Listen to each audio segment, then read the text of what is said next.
Tonight we're going to cover the fourth category of Anarthas, which are called Hṛdaya-daurbalya. Hṛdaya means a heart, of the heart. And daurbalya means weakness. Bala is strength. And daurbalya means weakness or difficulty. So we see many people in this world today suffer from this weakness of heart. The educational system in particular trains us to be very weak at heart and not to have much in the way of personal plans or desires outside of very, very narrow range that is considered allowable or desirable by the corporate owners and other people who like to exploit the people. So we're trained up to follow herd mentality. Not to think for ourselves, not to observe reality and draw our own conclusions, but to listen to words and to respond to words instead of observing and thinking about what we observe. What a concept. I think it's called science. And if you do this, if you actually watch what happens and then think about it and draw your conclusions from that, it's the other one. It's over there. Yeah. You will find that the official sanctioned version of so-called reality is not reality at all. It's simply words, and people actually believe in words, and they live and die for words, such as patriotism, nationalism, thisism, thatism, different beliefs, which are all only based on words. We like to say, we don't want you to have a lot of faith when you approach the esoteric teaching. We want you to have just a little faith. Enough to try the process and observe the results in yourself. And if you try the process and you actually perform it according to all the specifications given in the scriptures, you will certainly experience the result. So we say, don't believe in my words. Try them. And sample the result. Experience it for yourself.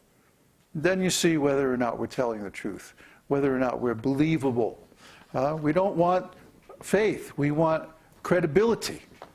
We want to speak things, and then when you try them, they actually come out true. That's much better than saying, believe in this and that and the other thing. I can say, believe in Krishna. Believe that Krishna is God. Believe that Lord Chaitanya is the incarnation of God. And I suppose I would find a very small number of people who would be willing to believe that. But it's much more powerful if I can say, try this, do this, and see what happens. See if the result you get is the same that's described in the scriptures. That's much more powerful. And any person who can think for themselves is going to prefer the second approach. Because that way you actually get to determine for yourself whether or not the things we're talking about are true. And that's what makes a bona fide spiritual master.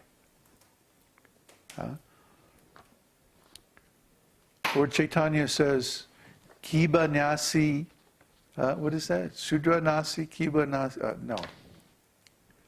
Anyway, whether you're a Brahmana or a Shudra or whatever you are, doesn't matter what you are. If you know the science of Krishna, then you are a bona fide spiritual master. That's the qualification given in the actual scriptures. That's the qualification given in our line. If you know the science of Krishna. And what is that science? Does it mean that, at the mere mention of the word Krishna, I go into some trance and then, or I giggle a lot, or something, you know. No, no. What it means is that I know the science. I can explain the science to you. I'm a science teacher. That's why we find that our students who have some background or inclination towards engineering, that kind of mentality, they do very well. Because this is an engineering mentality. You have a few kind of rules of thumb. A rule of thumb is not an exact scientific law, but it's a principle that guides action. And then you observe the results of your action, and then from there, by a process of successive approximation, called debugging, you reach the intended result. Because words are never perfect as a means of transmitting information. Mathematics is a little better. And we try to use our words in a mathematical, precise way, but since few people want to go to the trouble of reading the dictionary, and we can use them that way all we want, but there's still going to be some misunderstanding on the other end. Unless you, of course, are willing to go through the effort of actually learning the English language, which would make our job a lot easier if you would, but, you know, realistically, a lot of people aren't going to do that.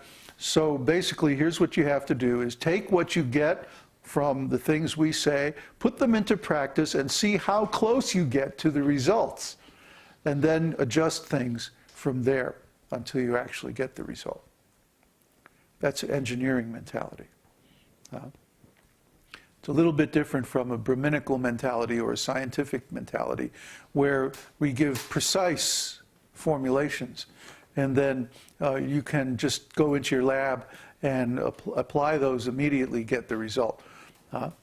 That's when you reach the actual Brahminical platform, that's how it is. Simply by hearing, you can learn everything, even the practice. You can, just by hearing, you can duplicate the states of consciousness that we're describing, or that the scriptures are describing. But most people aren't on that platform. But at least you could be on the engineering platform, where you make an approximation, and then you keep refining until you get the intended result. That would be nice. But most people have a weak heart. And the 4 kinds of weakness of heart are tuccha-āsakti, attachment for useless things. Asakti means attachment. Useless things means anything that is not engageable in Krishna's service. You have some suggestions? Dogs. Krishna has a pet dog. Yeah? It's a cow herding dog. See, now that's not useless. Yeah. Cow herding dogs don't bark. No. Yeah. Huh? If it's specified, poodles. Yes. Poodles are nasty little things, and they're completely useless. But you know why cow herding dogs don't bark? No. Because cows hate barking. Cows, yeah, they really don't like barking. They don't like being yelled at. You want to get a cow pissed off at you, just yell at her, you know.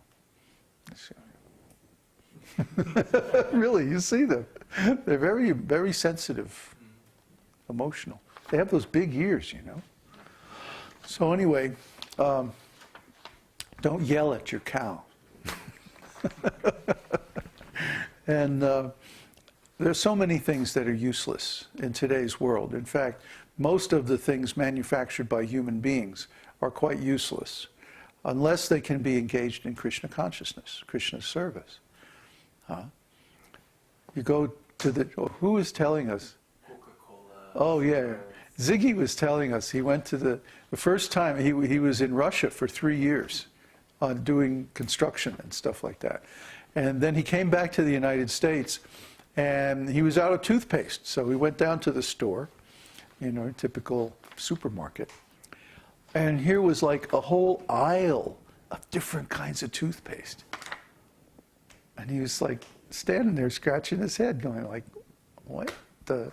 which kind of, and he was describing in Russia, it's like when the store has toothpaste, which it doesn't always have, you go down there and you buy like 20 tubes of toothpaste. And then you hoard it, for a year. And so it's a whole different thing than when you go in the store and there's like 500 different kinds of toothpaste, 1,000 different kinds of breakfast cereal, 200 brands of detergent, and each one has 4 or 5 different flavors, Soap comes in flavors. What is this? I mean, these are useless. These are useless things. You see, we value things in devotional service